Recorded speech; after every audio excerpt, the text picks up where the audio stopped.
On this video, another one by Tiki. Cheating at a live event to sad falls. Oh, this one was released 10 days ago. There was another one that somebody else released a while ago. Oh, is this one, the Breaking Point one? I didn't react to this, but I'm gonna guess that this is gonna be fairly similar. We're just gonna hammer through this right now. In true Iceberg fashion, we'll be going from more well-known to lesser-known scandals and controversies. I'll let y'all know if I know any of these or not. Down the iceberg, the stories and events may get darker. Also, I'm taking this video from a more broad approach in the Call of Duty scene, meaning Call of Duty League, multiplayer, zombies, and Warzone topics will all be discussed here. Also, how's the volume? Does it need to be a little bit louder?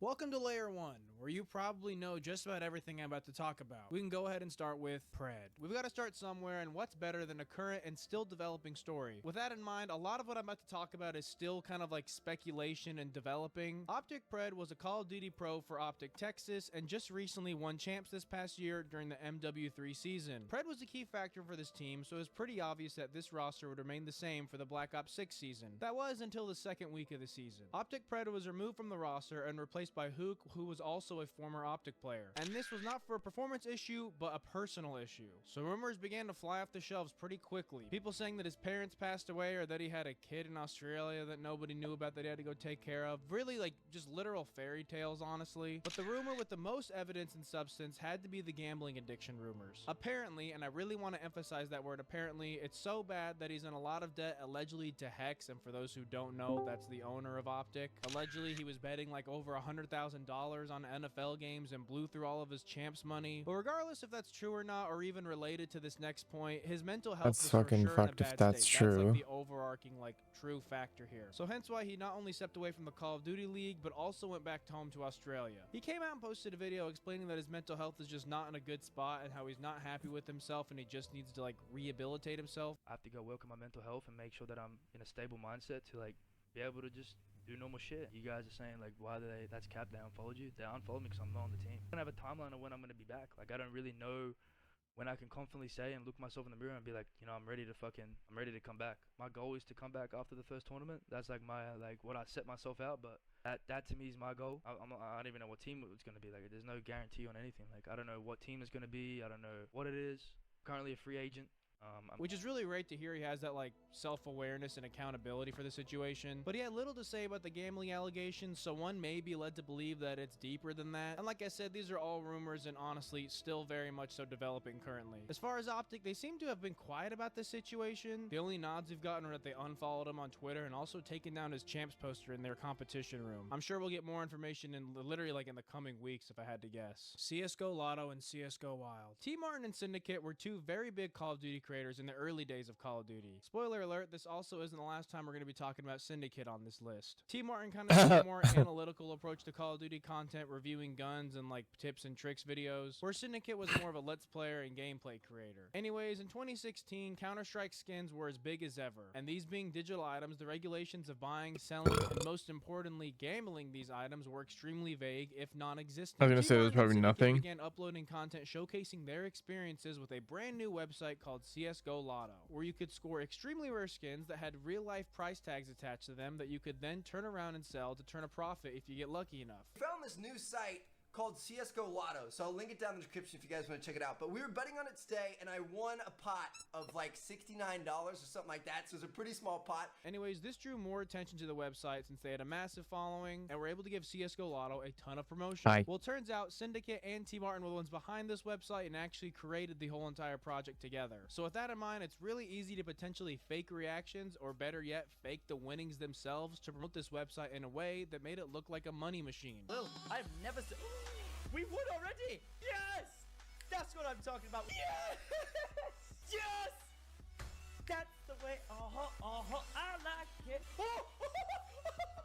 Once this was exposed by small YouTuber Honor the Call, it was game over for these guys. Or so you would think. They both came out and said that this was never a secret or that they were trying to hide anything like this. Basically, what's breaking news now is that myself and a few other people, including Tom or Pro Syndicate, own CSGO Lotto.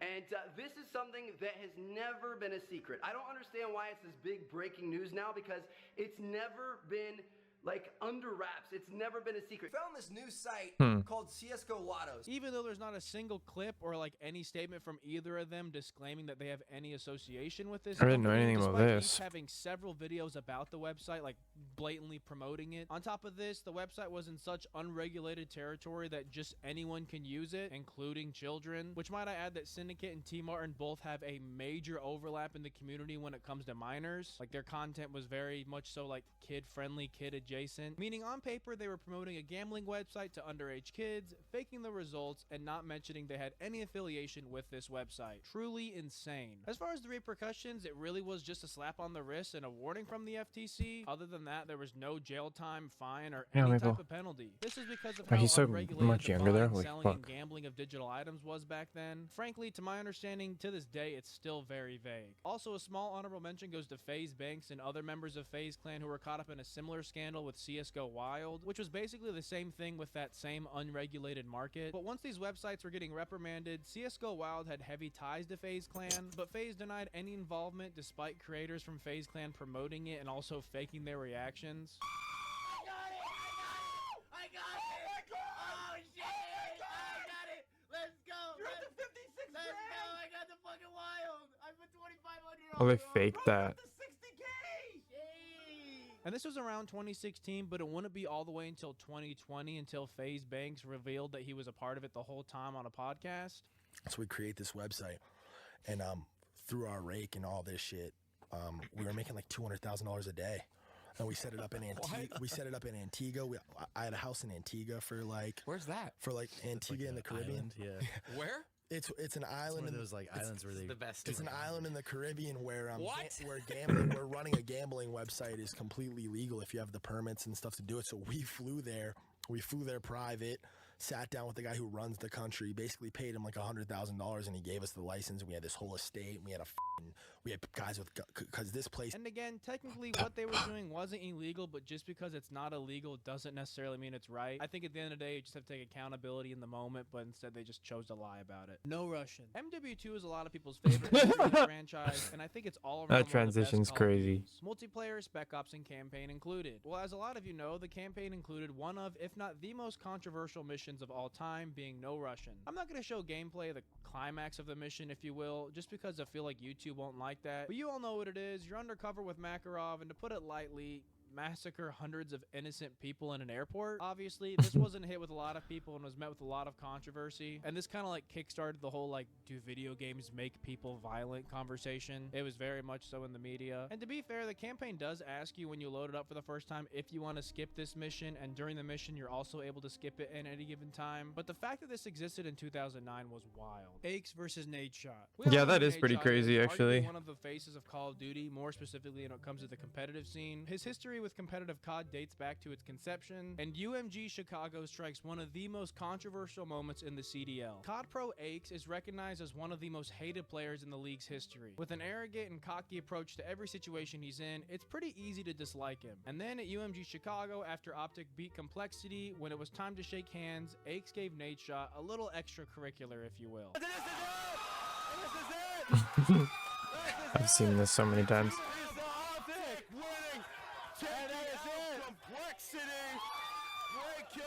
You see the final kill cam. It's because of the quality here. You see Optic Gaming amped up. Nade Shot, Merc, big players. Scope are your champions. Oh, a little bit of hostility here between Nade Shot and Aches. Needs to be calmed down right here. This goes down as one of the funniest moments in the league's history, and as far as I know, the only like physical encounter between players we've ever seen. And I'm all in on trash talk. The drama is hilarious, and it's honestly like a big part of the esport to me. But putting hands on someone over a video game is just pathetic. It seems like they've kind of squashed this beef. I mean, it's just like an ongoing meme at this point, but it's like way behind the them, I would say now. Nadia. This is probably the most glaring and obvious entry for level 1. We all know who Nadia is. She pretty much blew up overnight for her raw talent at the game, but also making clips like this. I was told that most men fear getting in a game with me. I didn't understand why until I did this. She was an easy target for the Warzone community specifically, and also faced major accusations. And there's just like a lot of footage to support these claims, What or the at least fuck? like make things look sus on her end. And it sort of became synonymous with her identity, and she used it to her advantage and gained like a lot of views and impressions because of this. I'll just go through a couple of like the key scandals throughout her history in the Warzone community. She was invited to COD Next in 2022, I remember this. which is where you preview the next Call of Duty and the new Warzone. And at this event, you play on LAN, meaning you And she play on, was like, just bare dog setups, shit, which wasn't she? also means there's no cheating involved, or like no possible way to do so, rather. And during her stream, there was just bad aim, bad movement, just like a lack of game sense overall, honestly, as well. The visual And also recoil the is really infamous bad on that, I'm not gonna lie. dolphin dive clip was born here too. Chat, what is dolphin diving? Like, how do I do it? This is like slide canceling, right? But you can't slide cancel, actually. And look, this was a brand new Everyone's Call of Duty at spamming the time, trash so can obviously, like, emojis. no one's gonna be good right off the bat, but her performance just overall was not good. Oh my Something that was God, a little bro. more serious and unprofessional was when she doxed one of her viewers. This viewer donated money to her and like made a remark about her cheating, and she honestly just like totally crashed out because of it. So I just want to say, Daddy Slayer, I know you used your name as Daddy Slayer, and you said enjoy using cheats, but what you don't know is that when you send me money on PayPal, it actually gives me your full name. So Charlie, thank you for the $1 dono, Charlie. I hope that She then apologized for the situation. You but can't do regardless, it was a that. Pretty bad look. She's since bounced back from Bro, the that's situation like and the still plays equivalent- Warzone to this day, as far as I know. Bro, that's like the equivalent of like owning a business and then like because somebody did something, they didn't like your product, or an employee said something to or some shit. You can't do that, bro. Like you can't. What the fuck? Oh my God, bro. But also Carry definitely on. make the IRL streaming side of things as well. As far as if she cheats or not, I don't know, nor do I really care. I've already covered this on my channel before, so it's kind of just like oversaturated and overdone. I really didn't even want to put this in the video, if I'm being honest. Now we're at level 2, where things are a little bit more spicy, but still overall fairly mild. Oh, yeah, we got Scrap and Illy. Draza girlfriend situation. Now we have a girlfriend Oh, this shit. situation, this time involving 2 CDL pros being Scrap and Draza. It all started when Scrap's girlfriend took a shot at Draza's girlfriend by tweeting out that Draza's achievement as a COD pro was her personality trait, and then Scrap backed it up by saying she was also a CDL jersey hopper, which I cannot believe I just said that out loud. Which definitely is crossing the line when you're involving loved ones outside of the league, especially when it's like not the players who are talking. And then the Twitter beef just continued to grow and just to escalate for no reason, but here are some of the highlights. Then we have the hotel lobby confrontation that I'm not sure if it's true or not, but regardless, things were just getting way out of hand. But probably the most unhinged part about this entire situation, which had been going on for like several months now, was that at this year's Call of Duty Champs, when Toronto was facing FaZe, they showed both the girlfriends in the crowd. They should not have side by done side on the this. camera. They should not. Yeah, what's going on here? What's going on here? Why are they showing this? Why is this a thing? What? That's so trashy, bro. That is awesome! That is disturbing! That is disturbing. No sense. That It is fucking disturbing. awesome. This was insane. I could not believe my eyes. I was actually in the crowd when this happened, and it was just such a blatant, like, what on earth is going on here? Should they have done it? Probably not, but being in the crowd, this was like one of the most surreal experiences I've ever been a part of. And surely I thought this was like during commercial break, like there's no way this was like part of the broadcast, but lo and behold, here we are watching it on the broadcast right now. But seeing Call of Duty League girlfriend Twitter beef drama develop into like a WWE storyline canon to the CDL lore is just insane. Adderall usage in the CDL. Adderall is the gaming drug. How More he said that is specifically, those perfect. Involved in esports. Washing it down with some G Fuel can have the esport athletes dial in and see some really crazy results. Washing The it down 2020 with some LCL G champions Fuel. were the Dallas Empire, consisting of Hook, Illy, Clay, Bro. and Shotzi. Well, nearly a I like full this year guy. after that year's champs, Hook made a video admitting to using Adderall and how he feels like he didn't necessarily deserve the championship. And it was mainly because of one thing. I, at the time, was taking Adderall. He also went on to describe how he felt pressured by teammates and how it had actually become the normal for Call of Duty pros. And you feel that pressure from the outside. And I just want to show that you can play without it. According to the CDL, technically there Hmm. aren't any rules against using Adderall, like there's no drug test or anything. But using a prescription drug without an actual prescription obviously just like isn't really good for your public image. Just a few years No later, during the shit. Modern Warfare 3 season at Major 1, Hook's teammate Illy, now on Seattle Surge, would be interviewed, and this interview would go down as one of the most controversial live moments in CDL history. Yeah, honestly, we just believed, you know, like I literally said believe, like I literally said start playing tighter towards like, well, like, it doesn't matter, but like, yeah, we got the piece P4, we got the castle row, and yeah, we just believed, and then we ended up breaking P1. You know how it went.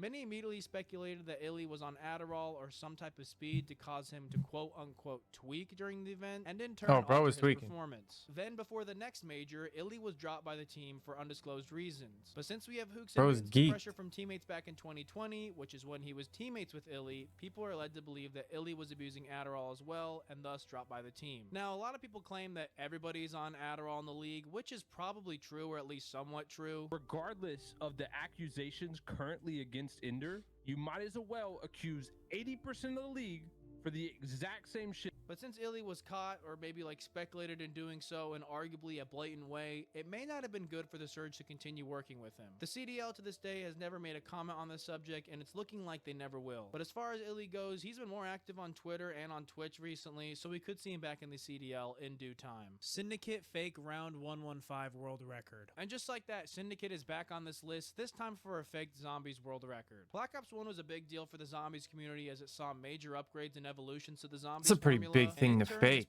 What the fuck? Fans to the Zombies franchise. Well, back in 2011, there was a series that Syndicate had put together that was essentially him documenting his journey to round 115, which was a world record at the time, but is also, if you're a Zombies fan, you know that's like the Zombies number. This was way before live streaming was popular or accessible as it is today, so the way this was documented was in the form of a collection of 10 or so videos of his gameplay where he gave updates as to what was going on and like his experience. Anyways, he did eventually make it to round 115, and the community was pretty amped for him. Well, it wouldn't be until 2021 where small YouTuber Who Needs Jug would expose this run as not only spliced, but faked entirely. The first piece of evidence was that Syndicate's character changed in the middle of the run. The way this was identified was through the hand model of the player or the voice lines, and Syndicate had voice lines turned off, so it was identified through the hand models, starting as Nikolai and later changing to Takio. Once this was addressed, Syndicate took a little bit of ownership and admitted that his game crashed, and then he had to grind it all the way back up to where he was, and then continued the footage as if nothing had ever happened, which is already pretty scummy and like dishonest that it took like years for him to admit this. But on top of this, these videos were uploaded like less than a day apart, and to get back to like round 70 or so, which is where his game crashed, it takes like 30 plus hours of gameplay. I was gonna say impossible within 24 hours. If you played Zombies, it's physically impossible.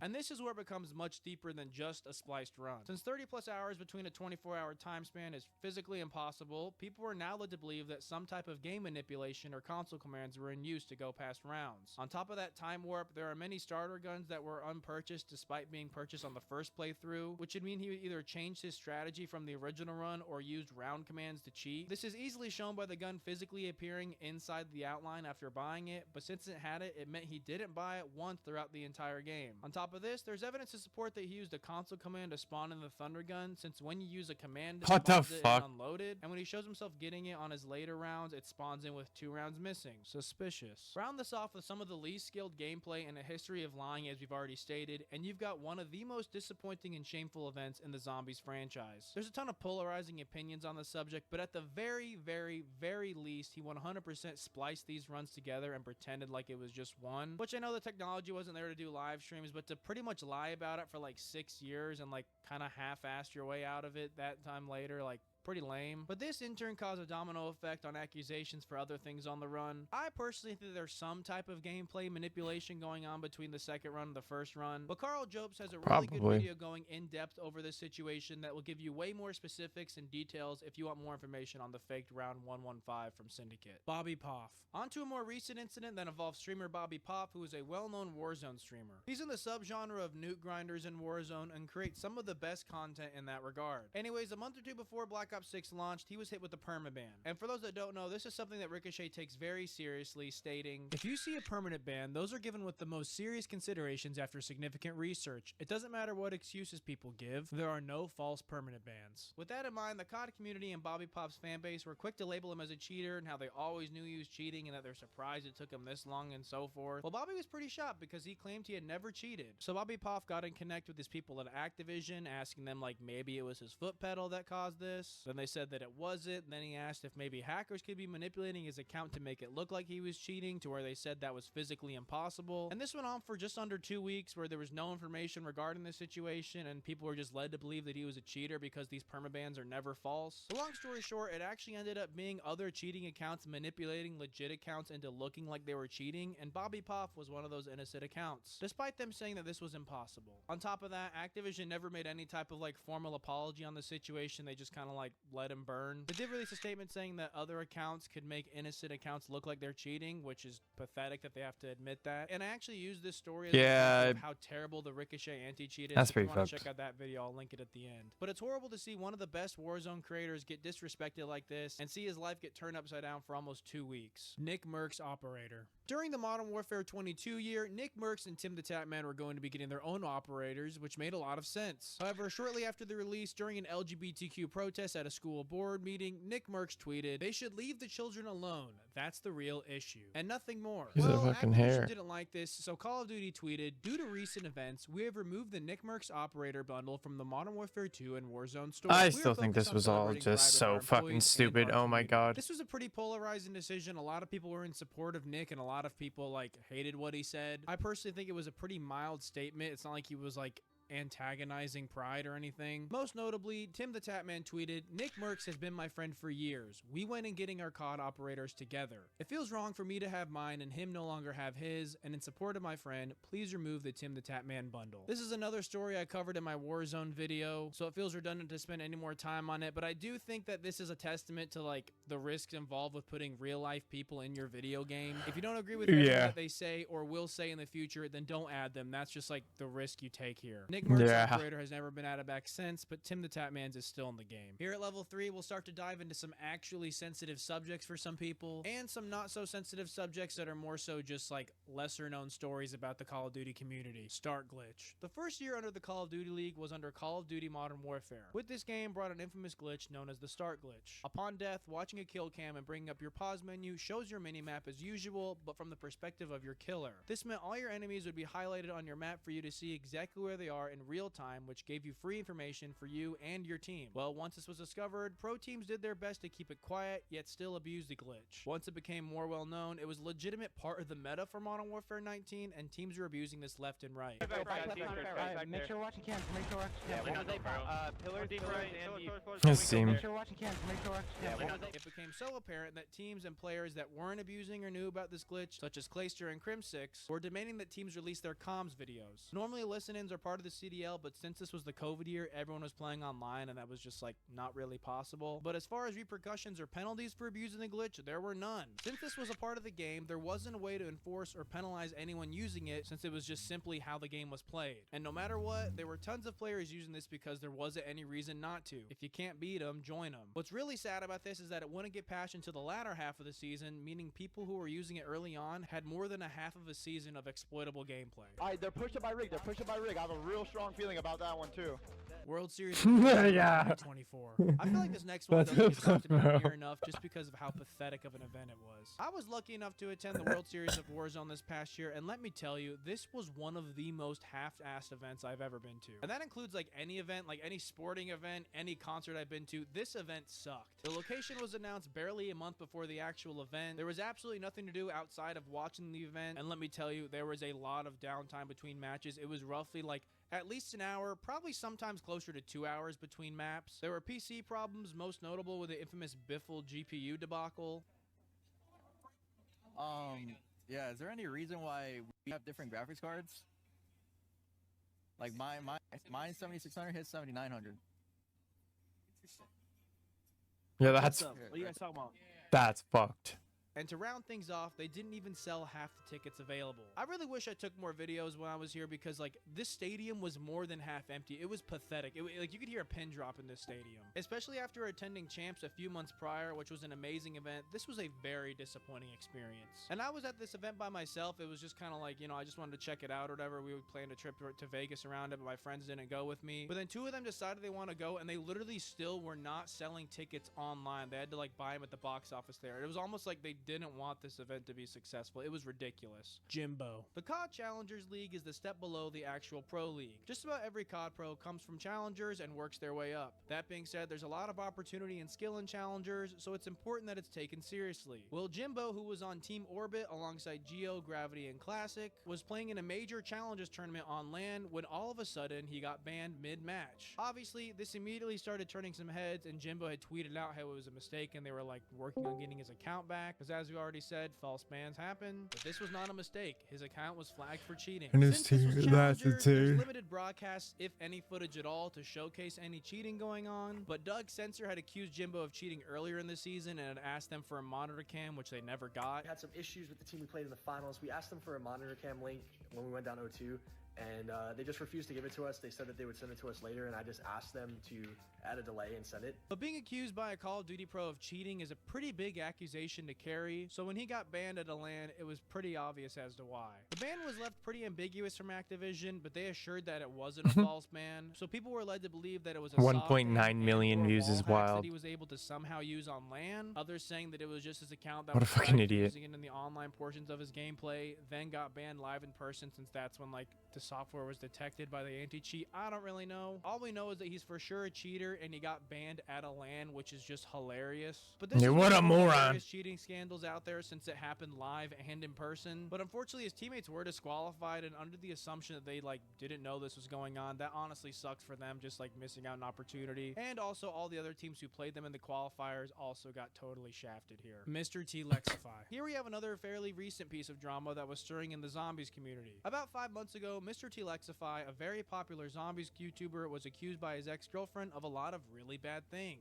Grooming her, texting and hanging out with underage fans, and also physically Okay, I remember pretty serious. vaguely hearing about this, but I never got the whole As these story. accusations were coming out, everyone was quick to ride the Mr. T Lexify hate train, and his public image was getting absolutely obliterated. I don't want to go into too much detail about this because it is very sensitive and gets like kind of graphic. But long story short, Lex came out with several receipts showing that literally just about everything she said was a lie, or at the very least embellished. The grooming just wasn't true. Texting underage fans was when he left his DMs open and underage fans DM'd him, to which he didn't reply with anything like promiscuous. The choking claim was when he was physically restraining her after she hit him with a piece of wood at an Airbnb, to where he also didn't even touch her neck. The picture of bruises on her knee were from a car accident that she was involved in. I mean, it just goes on and on, just like blatant lies. This was pretty much like a Johnny Depp Amber Heard situation, where it was just like a really bad relationship to begin with, and then the girlfriend started to like weaponize his public image against him, and like so that's I think that's why the relationship kept going on, and these accusations ended up just being true, but people blindly agreed with her before like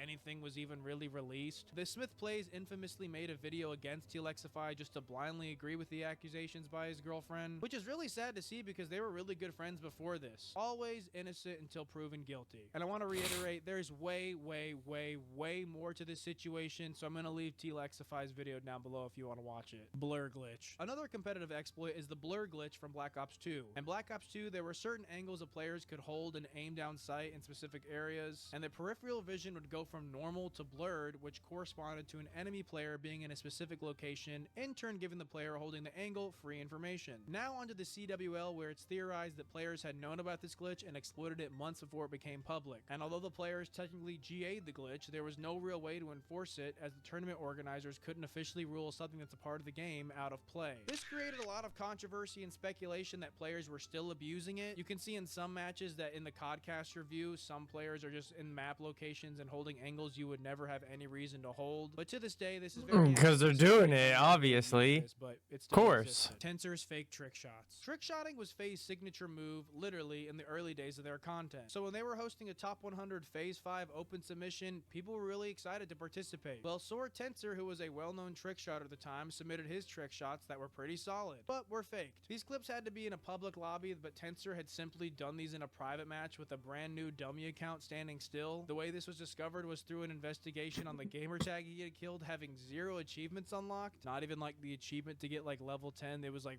clearly like he had just made the account like 10 minutes ago and then like used it as a dummy account. Anyways, once this was revealed, it was hilariously exposed in a Skype call with some of the members of FaZe. I don't know. Yo, Tensor. What? Yo, I don't know what these guys are doing in this call, but you fucking fake clips. You're kicked from the You're kicked from the challenge, and you're kicked from story. You're a fucking idiot, dude. Oh, we just wanted you to know. Now we're at layer 4, where really you're probably only Well. gonna know these things if you've been in the community for a while. Machinima.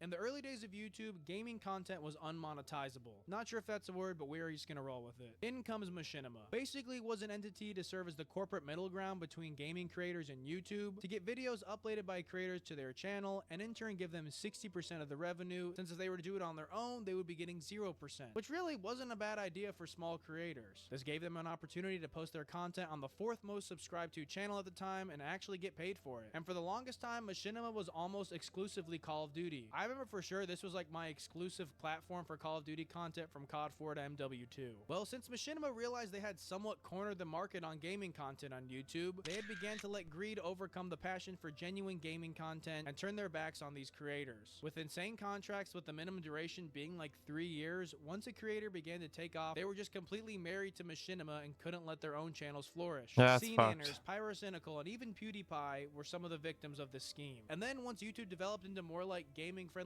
content, you can actually monetize your channel, the need for Machinima just like completely became irrelevant. As those scummy contracts began to expire and more creators coming forward about how terrible Machinima was, Machinima ended up failing and has not made a comeback since. FPS Russia. FPS Russia, real name being Kyle Myers, was a Call of Duty YouTuber who has had a deep fascination with firearms. He played a Russian character named Dmitry that was his online alter ego. Hello my friends, it is FPS Russia, and as you know, This video is a little all over the place, I'm not gonna lie. humiliation techniques. His Call of Duty content was But I mostly will give evolved shout out into to showcasing FPS Russia. guns This from Call guy's of a Duty in beauty. real life, and this was obviously a hit in the Call of Duty community and was arguably like also educational to Or see was these a guns in beauty. the video I can't game remember what perform in the happened real to him. world. But with the popularity of the He gun went to videos, jail he or phased some away shit. from COD commentary, but still garnered a Call of Duty audience with his gun videos from Call of Duty. Things like the infamous RCXD in real life. I'm just fucking with you. And the Akimbo Such good AA-12s were videos, just, like, man. cult classics. Oh, And he would even great. be featured in a trailer for Black Ops 2. Not good. But at the beginning of 2013, Keith Ratliff, who is the co-owner of the channel and almost more importantly the owner of the firearm license that made owning all these guns legal, was found dead in his office with a bullet hole in his head. This went unsolved and created a gray area as to if owning these guns was legal, and fingers were immediately being Wait, pointed what? to FPS Russia's team and how Keith had been killed. This caused a raid by the CTF under suspicion that he was using illegal explosives to make money on YouTube, which wasn't true at all. And after a failed raid and finding nothing illegal, the ATF made it clear that they were keeping a close eye on Myers for the foreseeable future. With this in mind, he still continued to grow his gun collection and got the highest gun license possible, which in turn gives the government total authority to search you even for the most ridiculous suspicions. That suspicion began when they saw him wearing a pair of shorts. I couldn't find exactly why this was, but like it had something to do with him wearing shorts. The authorities seeing him wearing shorts, and that was like sus. If someone wants to clear up why that is, please do so. But this time when the ATF searched him, they found some weed, like less than an ounce, I think. And when you have any weed or drug alongside any firearms, that's like a big no-no from the government. They just hate that. So in turn, they seized every single weapon he had, which was valued at over $400,000, which is probably Wow. like closer to $1 million nowadays, like with inflation, but more so like the value of these older guns has to have gone up by now. But since his girlfriend lived with him, they had slammed him with the intent to distribute, which is the same charge of a full-blown drug dealer would get, which is just ridiculous for him. But this put him 6 months behind bars and then 2 years of probation afterwards. But the really bad part about this was after all this was said and done, he still is a felon, meaning he can never own a firearm again. I'm pretty sure he can't even like be around them or shoot them. It's pretty sad to see one of the earliest COD and gun YouTubers get mistreated in such a horrible way. He now co-hosts the Painkiller Already podcast with Woody's Gamertag and is very successful in doing so. Congratulations, you made it to level 5, where things are about to take a really dark turn. And we'll start with the most disturbing one on this list, being Only Use Me Blade. Knifing only content on YouTube is very much so alive and well. Using a knife in a game that revolves around guns is a fun concept. But for the new school folk out there, I bet you didn't know that YouTuber Only Use Me Blade was the pioneer of this content on YouTube. The whole knife only thing is a fun thing. Watching him through the peak of Modern Warfare 2 was very entertaining, and he was also probably one of the first like challenge gaming content YouTubers out there. Anyways, he was a rising star for the early days of COD, but then once Ghost released and the overall interest in Call of Duty declined, so did his channel, which in turn birthed the drinking streams, which started out as a simple $5 would get Blade to take a shot and would quickly turn into absolute belligerent behavior live on Twitch. And these drunk streams would spiral and escalate in ways you didn't think were possible, for multiple uses of the gamer word. I'm not racist at all. I'm not.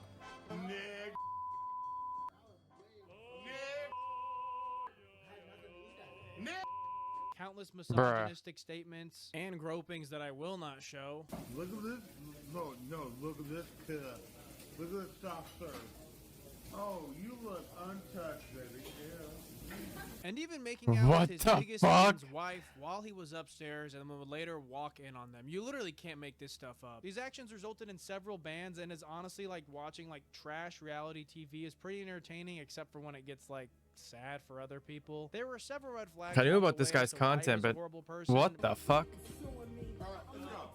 But the real nail in the coffin was where he allegedly took advantage of someone in one of his infamous drunk RV streams. And I'm just going to leave it at that. I really don't want to go into details for sake of YouTube. I mean, all you have to know here is that Dateline's very own Chris Hansen interviewed Blade after the incident, which is just crazy. Did you assault or inappropriately touch Gucci's Jessica? Absolutely not. There's so much going on with Blade, and it's honestly really sad to see someone who was such an early creator for the Call of Duty scene fall into alcohol addiction, and in turn be one of the worst people on the internet. And if you thought it couldn't get any worse, he invited one of his friends, Willie Two Guns, to be on stream with him, where they did their normal debaucherous party activities. But Willie Two Guns would actually collapse from drinking and would end up passing away later that stream because they waited like an hour or two before they actually did something about it. Two Guns did have heart problems, and Blade continues like to say he had no responsibility over his death. But regardless, the fact that they just did nothing about it and even drew on his face while he was passed out was just disgusting. There's way more scandals and horrible behavior by Blade, and there's plenty of videos out there describing his actions, enough for an Iceberg video of his own. But we won't get into that because this video would probably get demonetized. Also, fun fact, Keemstar and him were homies back like 15 years ago. Pretty wild. Alley Cat. Alley Cat is on the desk for the CDL and has been for the last couple of years. While a lot of people Okay, before we get into this one, this has got to be bad because like Alley Cat's at the end of this. harassed her nonstop, What? he's kind of the butt of every joke and is nonstop picked on by pretty much the entire fan base. But there's a lot of controversy behind her now ex-boyfriend, and just recently a lot of Who's on the front desk and still doesn't fire them after years of accusation proof. It's about time. Y'all are fucking embarrassing. allegations have surfaced from him, including videos of making him sleep outside. Welcome to my nightmare.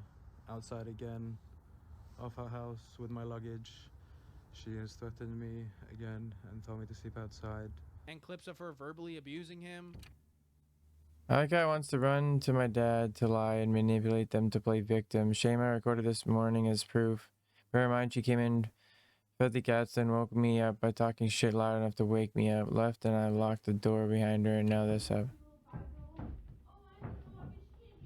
Leave me alone. I'm fucking scared to be around you, please. You're clearly upset.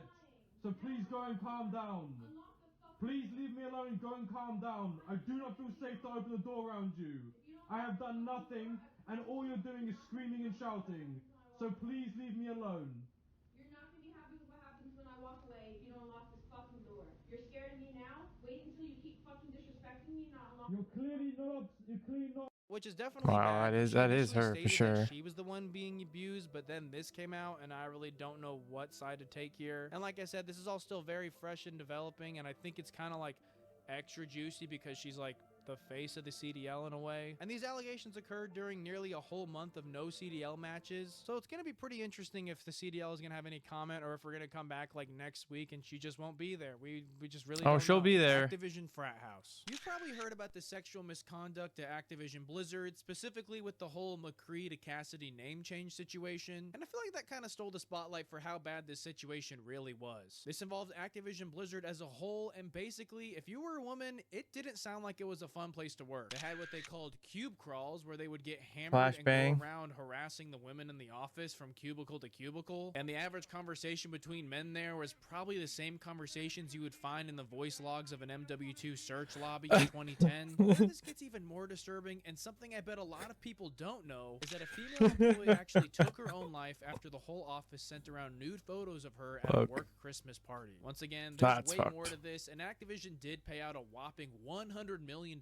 in damages. But what's really gross about this situation is Bobby Kotick's response, who was the CEO at the time, was basically just him deflecting and denying any and all of this, despite there being proof of him knowing about this situation and even sweeping it under the rug. This is something that I think didn't get near enough as attention as it should have, and I really think the whole McCree name change took a lot of people's minds off the actual problems and victims of this situation. The whole situation was described as like the Activision frat house culture. Here it's literally just like boys being perverts is like the best way I can describe it, but it got just like way out of hand and lasted way longer than it should have. Apparently this investigation had been going on for 2 years, and this was in 2021, meaning it started in 2019, so I'm sure there was even more stuff before this. But that's the darkest Call of Duty scandals iceberg. If you think there's something that should have been on this list, please drop it down below. There's a lot of things I wanted to put on here, but some things are just like embarrassing facts about like really famous Call of Duty YouTubers, which I don't think really deserve to be on this list. Like it'll be things that like family members of famous Call of Duty YouTubers did, or like Call of Duty players, stuff like that. I just don't think belongs here. But join my Discord if you're feeling crazy. If you liked, leave a like. If you didn't, leave a dislike. And thank you so much for watching. Not too bad though. It was a pretty good video. I'm not gonna lie. The last layer there was that was good. That was good. Good video.